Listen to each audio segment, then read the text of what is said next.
Todd Phillips' Joker turned out to be the most widely talked about movie of the year.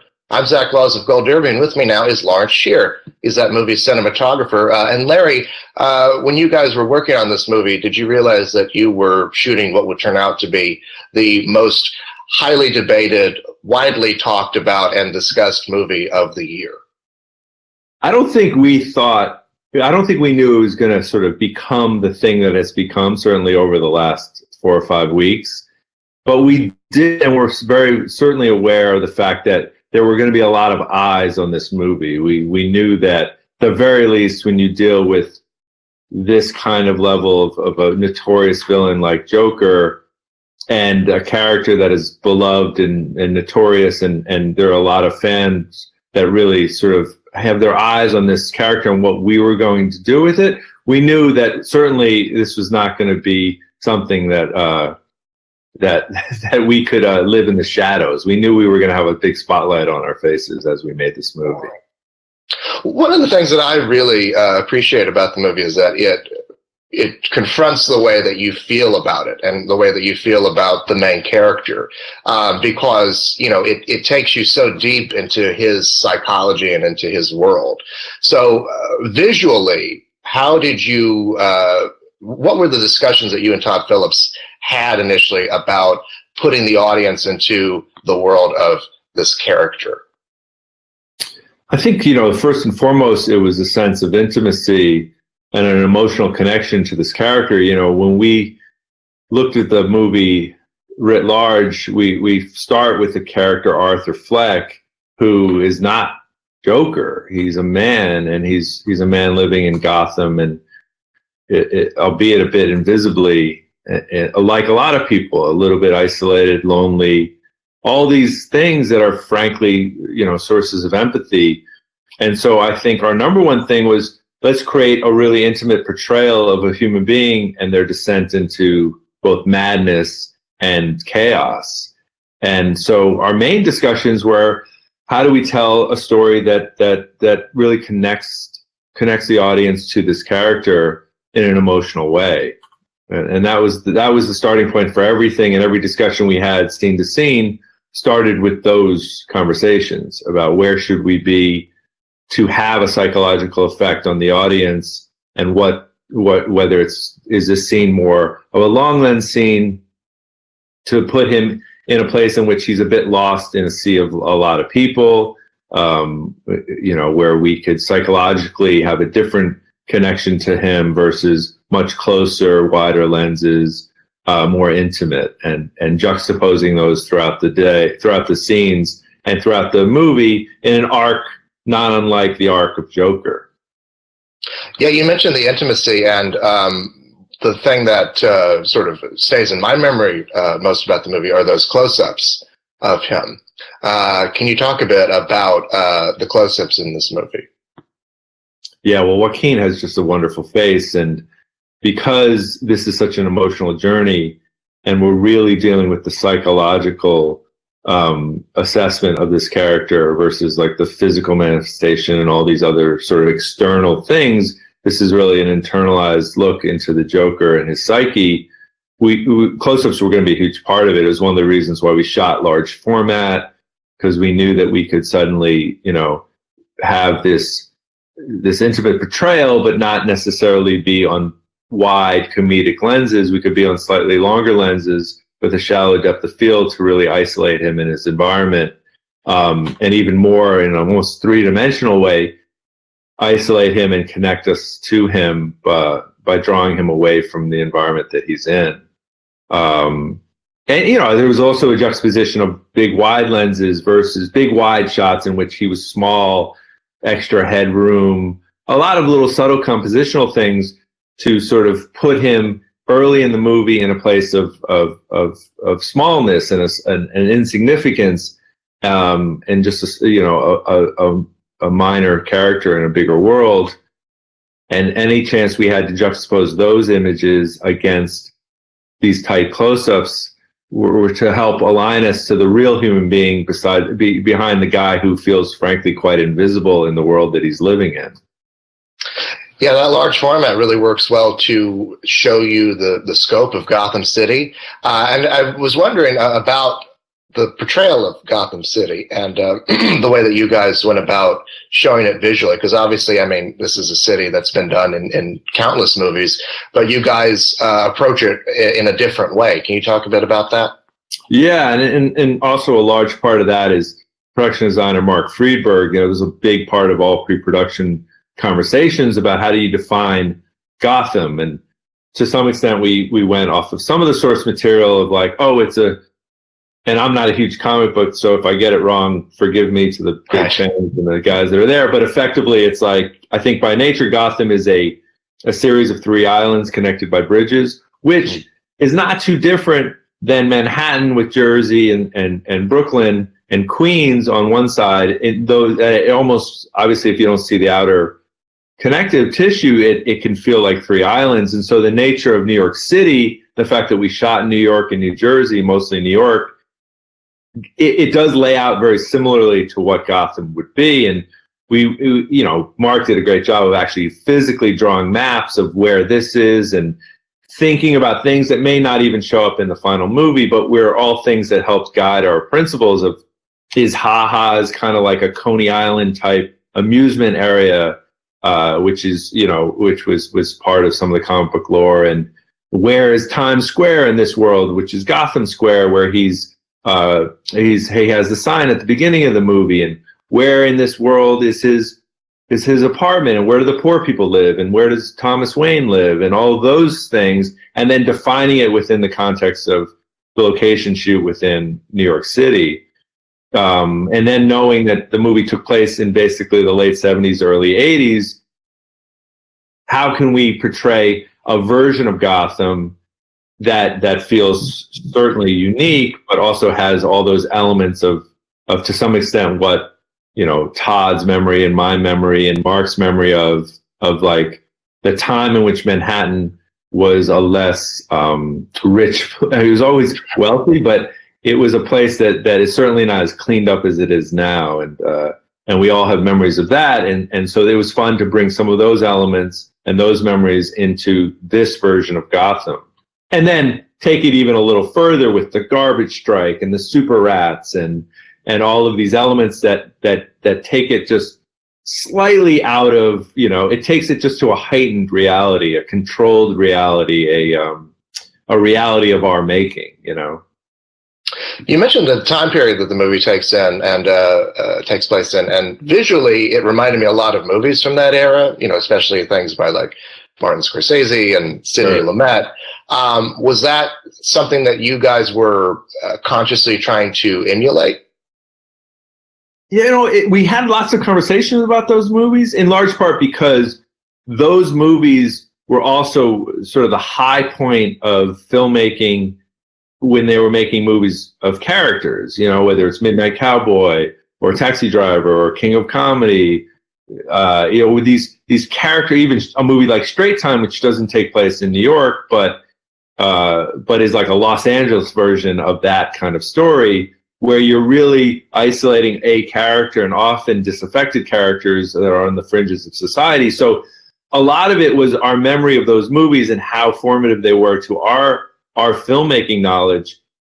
But frankly, when we went back to look at them as like a photographic reference, our memory of those movies were almost more significant to the look of this movie than the actual look itself, right? Like when we actually looked at some of those movies and said, could this be a reference? Could this be a reference for some lighting, for something specifically?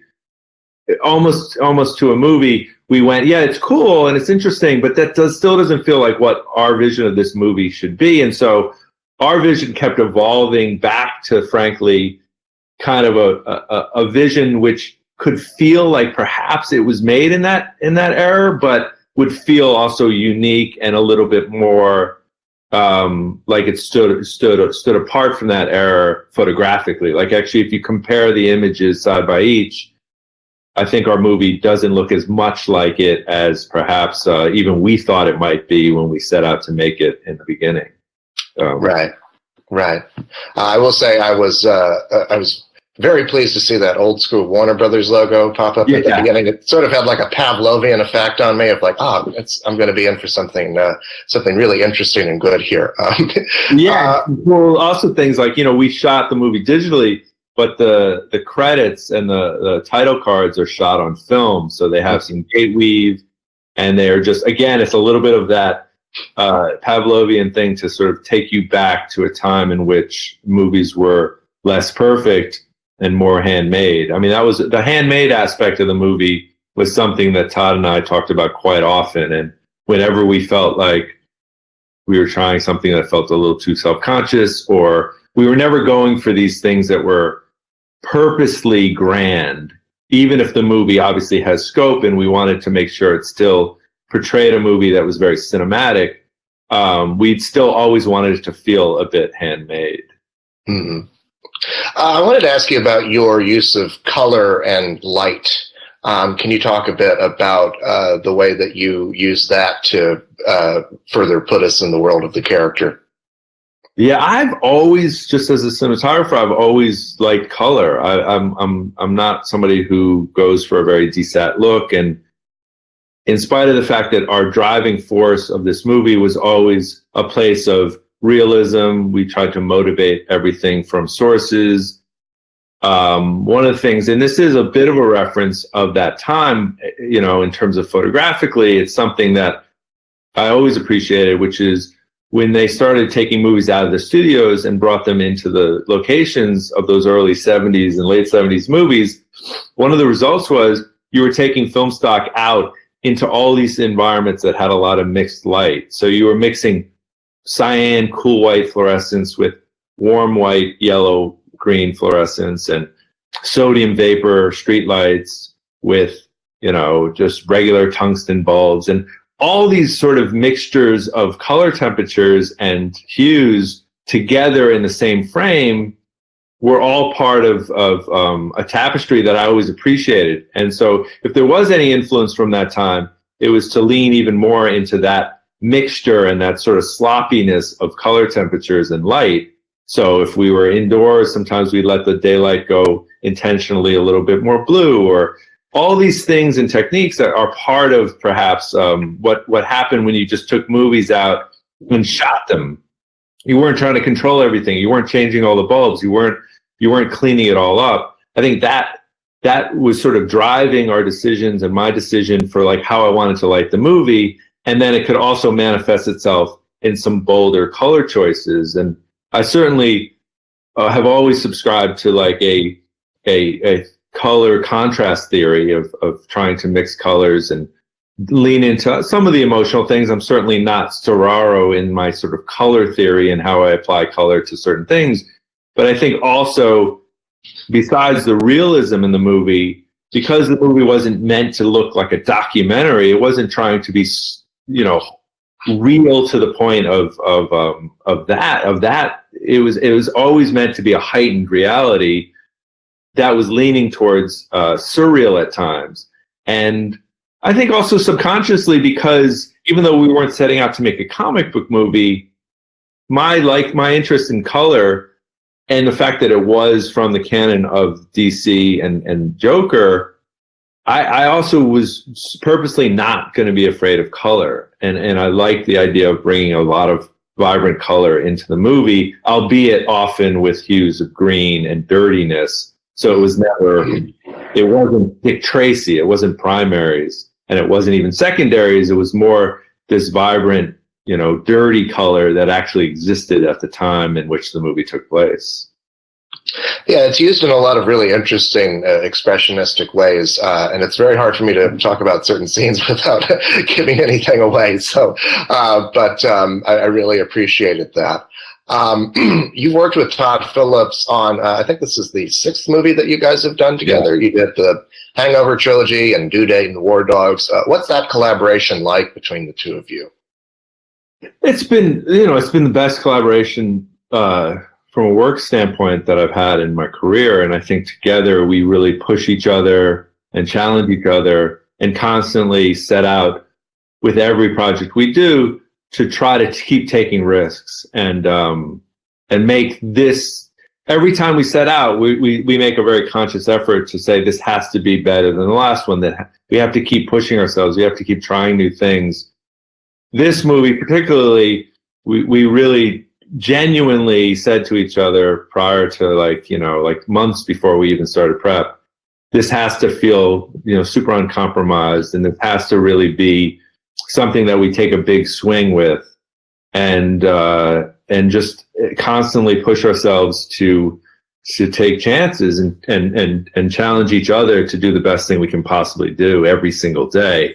And I think the collaboration with Todd, he's such a great filmmaker, and I have a ton of freedom in his world to do a bunch of things, and that's really great. And we talk a lot about story. We talk a lot about the emotion of the scene. We talk a lot of things that aren't about photography that always help inform every scene. And so I couldn't love working with Todd more. And I think we really push each other in the best possible way. And all of our fights that we have are the best kind of fights you want with a creative collaborator.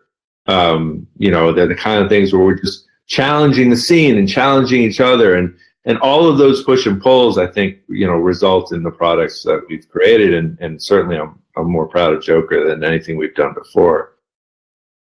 Did you see this as sort of a change of pace in a way? I mean, it's interesting because his comedies have always been a little bit grittier and a little darker than a lot of other comedies. But did you see this as a particular change of pace for you guys? I mean, I think simply because the movie didn't start and didn't have a comedy as its through line, but the truth of the matter is, even going back to Hangover, the first thing we collaborated on and first thing we did, it didn't feel that wholly different. I think between Todd and I, it's a constant evolution to this point. And even if we were shooting, Chow jumping naked out of the back of a car and beating up those guys outside of Vegas in a dirty lot, our style and our approach to that scene is no different than our style and approach to Joker. It just, the setting was different, and we certainly didn't have jokes to kind of drive a scene, but our approach to like coverage and our approach to making the movie isn't as different as you might suspect. Obviously, we had high expectations for ourselves, but yeah, it's frankly, I feel like, we were always making movies that we were trying to make them cinematic. We just now are in an environment with a movie that I think some of the artistry can come to the forefront a little bit more than perhaps our previous endeavors. Last question before I let you go. I know this was supposed to be a one-off film, but have you guys thought at all about the possibility of a follow-up? I mean, I'm sure. It's funny. Yes, it was always intended to be that.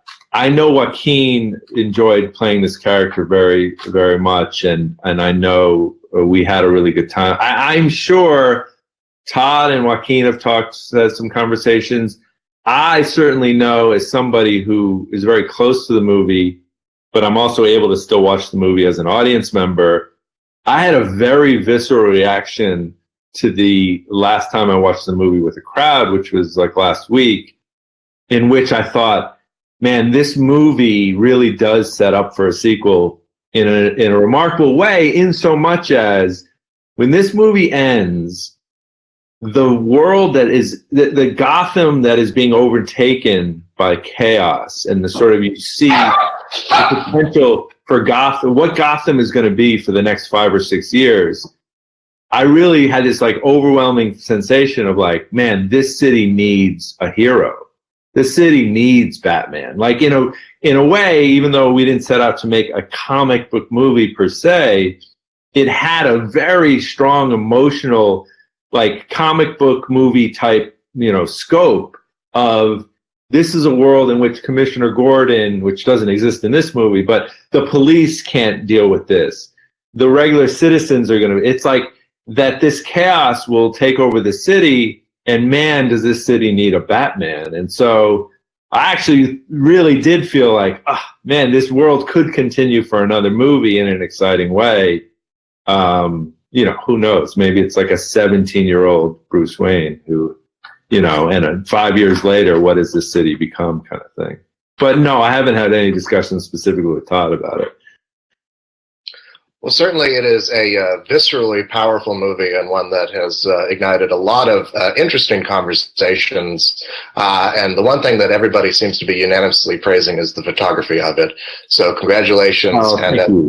Thank you so much for your time. That's nice. Thank you for saying that. Appreciate it.